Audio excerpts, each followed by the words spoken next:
कहानी चतुर कौवे और मूर्ख इंसान की। एक दिन एक कौवा और उसका बेटा पेड़ पर बैठे थे। कौवे का बेटा उसके पिता को बोला, पापा मैंने आज तक किसी प्रकार की मछली खाई है, दो पैर वाले इंसान का मांस कभी नहीं खाया। पापा कैसे स्वाद होता है दो पैर वाले इंसान का, इस जीव का, ये क्या होता है उसे बताओ। कौवा बोला, आज तक मैंने जीवन में 3 बार इंसान का मांस खाया है, बहुत स्वादिष्ट होता है बेटा। कौवा तुरंत जिद करने लगा, वह भी इंसान का मांस खाना चाहता था। पिता कौवे ने कहा, ठीक है, लेकिन तुम कुछ देर इंतजार करना होगा, जैसा मैं कहता हूँ वैसा ही तुम्हें करना होगा। मेरे बालक, पिता ने मुझे यह तरकीब सिखाई है जिससे हमें भोजन प्राप्त करने में बहुत मदद मिलती है। दोस्तों बने रहिए हमारी कहानी में। बेटा कौवा ने कहा, हाँ। तब पिता कौवे बच्चे ने एक स्थान बैठाया और कहीं उड़ गया। थोड़ी देर बाद जब वो लौटा कर आया तो उसकी चोंच में 2 टुकड़े थे। उसने एक टुकड़ा बच्चे के मुंह में रख दिया, दूसरा अपने पास रखा। टुकड़ा मुंह में लेते ही बेटा कौवा बोला, पापा ये कैसे दुर्गंध युक्त मांस ले आए हो, ऐसा खाना मुझे नहीं खाना है।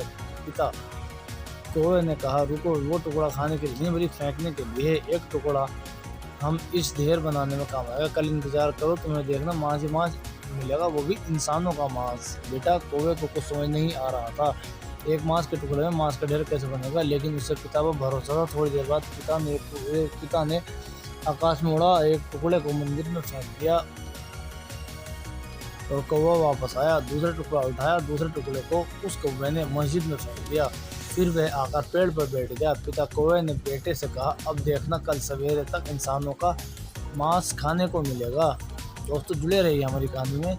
कुछ देर बाद हर तरफ अफरा तफरी मच गई, ना कोई किसी का सुन रहा था, ना कोई किसी से बोल रहा था। केवल धर्म के बारे में आवाजें उठ रही थी। धर्म के नाम पर खून खराबा हो रहा था। पिता, भाई, बहन, पड़ोसी, दोस्त, संबंधी एक दूसरे को धर्म को देखकर आक्रमण कर रहे थे। दोनों समूह कह रहे थे अपने धर्म का अपमान हुआ, इसे बदल लेना चाहिए, और इसमें बेकसूर लोग भी मारे गए थे। बहुत सही समय बीत चुका था, अब तक गाँव शांत होने लगा था। सड़क पर खून खून नजर आ रहा था, इसमें धर्म का कोई रंग नहीं था, सिर्फ लाल खून ही खून नजर आ रहा था। गांव बिना इंसानों के सुनसान हो गया था, हर तरफ एक भयानक सन्नाटा सा छाया हुआ था।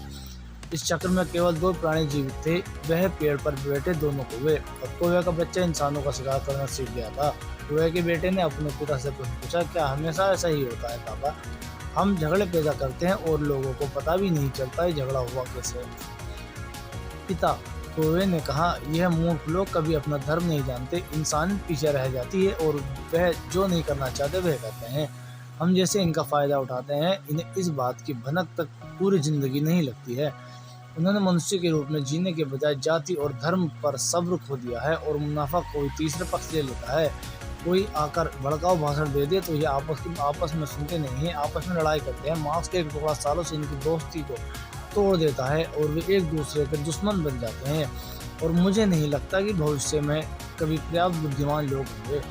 यह कहकर दोनों बाप बेटा मांस के टुकड़ा खाने के लिए उड़ गए। दोस्तों कहानी चतुर कौवे के मूर्ख इंसानों की कैसी लगी हमें कमेंट बॉक्स में ज़रूर बताएं, और ऐसी कहानी पाने के लिए हमारे चैनल साथ जुड़े रहिए। धन्यवाद।